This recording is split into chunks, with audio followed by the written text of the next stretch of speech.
Ya estamos de regreso aquí en Transformando Vidas y llegó el momento de la entrevista, y para responder muchas dudas que tiene nuestro público está con nosotros el doctor Edgardo Palacios, cirujano plástico certificado, además especialista en manos. ¿Cómo estás, Edgardo? Muy bien, muchas gracias. Buen día. Pues vamos a continuar con nuestro tema, que son cirugías de contorno facial. Edgardo, ¿cuáles son los beneficios de este tipo de cirugías? Bueno, en las cirugías de contorno facial depende del área que vayamos a tratar, pero obviamente en su mayoría es mejorar el aspecto de la cara, que puede ser en el área de la frente, las cejas, los párpados, en el área de los pómulos, que es la región malar, en el área de las mejillas, la nariz, el mentón, incluso hasta el cuello, consideramos como el área facial. De esto va a depender mucho qué área vamos a operar, qué área vamos a intervenir y obviamente qué beneficios se van a obtener. En su mayoría pues se busca básicamente un rejuvenecimiento facial o en ocasiones mejorar el aspecto de los pacientes o de las pacientes, ya sea en la nariz, en el mentón o en las áreas que ya comentamos. ¿Puede detener estas cirugías el envejecimiento? Detener el envejecimiento como tal no, pero sí podemos lograr una mejor apariencia. Obviamente pacientes de cierta edad que ya tienen marcadita la cara, que tienen varias arruguitas o incluso caída ya de los tejidos o flacidez de los tejidos, obviamente al mejorar el contorno con una cirugía de rejuvenecimiento facial o en el área de los párpados, pues evidentemente la paciente se va a ver mucho mejor y evidentemente no se va a ver tan avejentada. ¿Qué áreas se pueden mejorar a través de las cirugías de contorno facial? Bueno, como lo comentaba, desde prácticamente la raíz de la piel cabelluda, que en este caso es la frente, las cejas, los párpados, el área periorbitaria, las famosas patitas de gallo, el área propiamente de lo que son las mejillas, el área de la región malar, que es el pómulo, el área del mentón, los surcos que a veces se nos marcan un poquito, que se denominan surcos nasogenianos, y el área del cuello, ya sea por arruguitas, por flacidez o en ocasiones por exceso de grasita, la famosa papada. ¿Las ojeras es posible operarlas? Las ojeras como tal hay que especificar bien a qué nos referimos. Las ojeras básicamente es la hiperpigmentación al nivel de los párpados inferiores, que se ven más oscuros. Generalmente esto no se va a corregir con cirugía. Si el paciente tiene aumentado el volumen a nivel de los párpados inferiores, que puede ser por grasita o por exceso de piel, eso sí se puede corregir. Pero la pigmentación como tal con cirugía no se corrige. Utilizamos en su mayoría algunas cremas, algunos geles para desmanchar o despigmentar la piel. ¿Es posible reducir la frente a través de una cirugía de contorno facial? Reducir la frente, sí. Obviamente va a depender, hay que diagnosticar bien qué es lo que está, si es una frente muy amplia o el paciente, ya sea en el caso de los hombres, si tiene ya datos de calvicie o de alguna zona con alopecia, que esto es falta de pelo. Ahí hay que diferenciar muy bien qué es lo que vamos a hacer, porque puede tratarse con injertos de piel o se puede recortar la longitud de la propia frente. ¿Qué técnicas son las que se emplean en este tipo de cirugías? Bueno, básicamente en el área específicamente en el contorno facial hay una gran diversidad de técnicas. Todo va a depender qué área vamos a intervenir. Puede ser una técnica endoscópica, esto es con incisiones muy pequeñitas, con unos aparatos especiales podemos rejuvenecer el área de la frente sin necesidad de hacer una incisión muy amplia.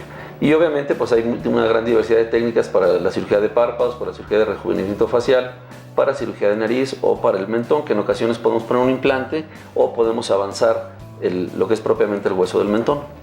¿Es posible realizar un proceso de feminización a través de estas cirugías? Sí, claro, es una cirugía no tan socorrida, pero sí de alguna manera sí se puede feminizar a los pacientes. Obviamente lo que se busca en este tipo de cirugías es quitar de alguna manera los rasgos masculinos y buscar una cara o un contorno facial más femenino. Esto es afinando varias áreas de la cara. Generalmente son los pómulos, el mentón, la nariz, el área de las cejas y demás, pero sí se puede hacer este tipo de procedimientos.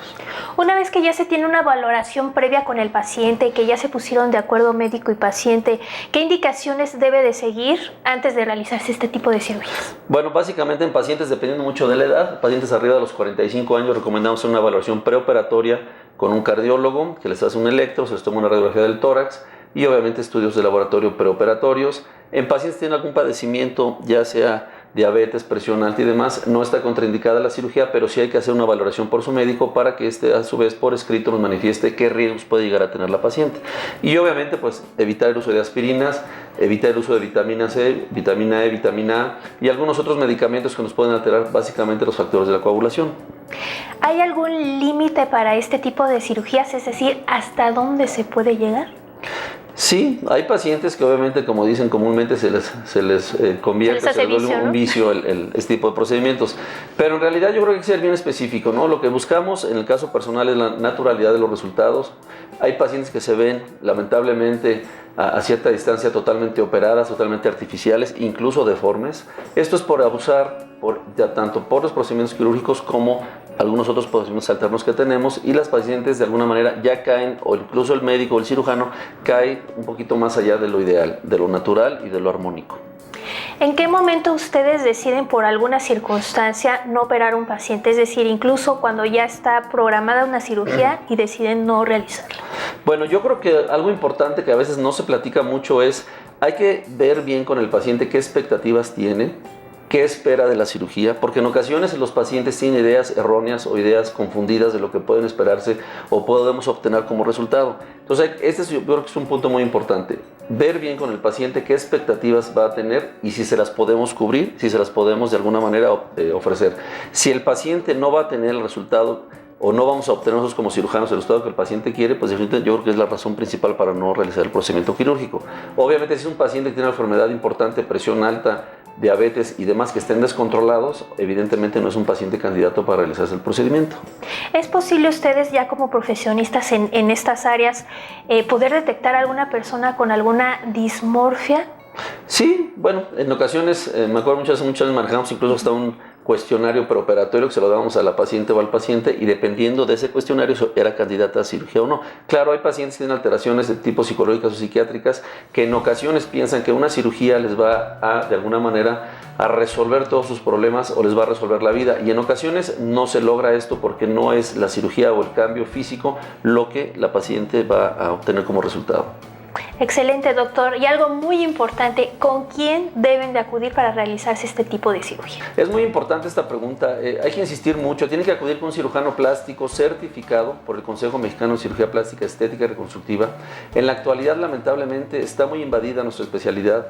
Hay incluso médicos generales, médicos de otras especialidades y en ocasiones gente que no es médico que se atreve a hacer procedimientos a nivel facial, ya sean rellenos, toxina botulínica y lamentablemente la famosa infiltración de biopolímeros, los cuales son totalmente contraindicados para aplicarse en el ser humano. Muy bien, Edgardo, muchísimas gracias por darnos la oportunidad de la entrevista y de informar a nuestro público. ¿Dónde te pueden localizar? Claro que sí, con mucho gusto. Estamos en el primer piso del Hospital Star Médica, en el consultorio 121, en el teléfono 299-3443 o en la página de Facebook Cirugía Estética Reconstructiva Morelia. Y además recuerden que también mediante las redes sociales en nuestra página oficial de Facebook de Transformando Vidas TV, ahí pueden encontrar todos los datos, teléfonos e información valiosa de nuestros expertos cirujanos plásticos certificados como el doctor Edgardo Palacio. Muchísimas gracias, Edgardo. Muchas gracias, que tengan un buen día. Vamos rápidamente a una pausa, pero antes tengo una pregunta para ustedes. ¿Saben ustedes cuál es el procedimiento de cirugía de contorno facial que más se realizan? Bueno, pues la respuesta después del corte.